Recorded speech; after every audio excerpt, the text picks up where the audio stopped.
In a recent turn of events, President Joe Biden has issued a stern warning to Israeli Prime Minister Benjamin Netanyahu: protect civilians in Gaza or face a shift in United States policy.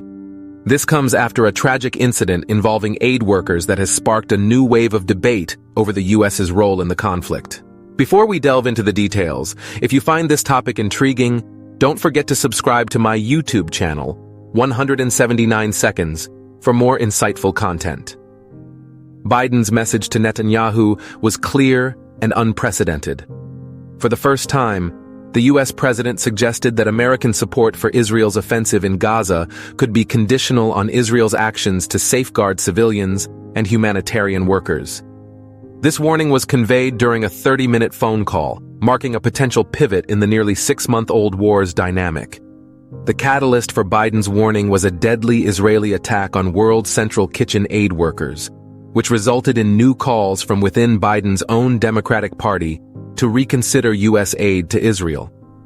The Israeli government acknowledged the attack as a mistake, but the damage had been done. The White House stated that Biden made clear the need for Israel to announce and implement a series of specific, concrete, and measurable steps to mitigate civilian harm and ensure the safety of aid workers. This shift in tone from the Biden administration could signify a new approach to U.S. foreign policy, with implications that could extend far beyond the immediate conflict. During the call, Biden expressed that U.S. policy with respect to Gaza will be determined by our assessment of Israel's immediate action on these steps. The president also emphasized the necessity of an immediate ceasefire to stabilize the situation and protect innocent lives. Secretary of State Antony Blinken echoed this sentiment in Brussels, asserting that if the necessary changes are not observed, U.S. policy will indeed change.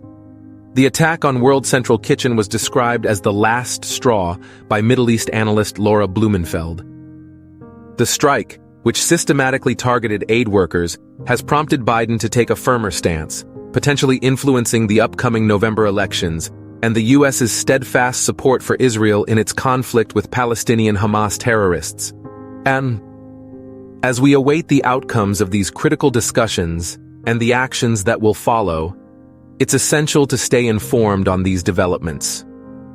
For more updates and in-depth analysis, make sure to subscribe to 179 Seconds on YouTube.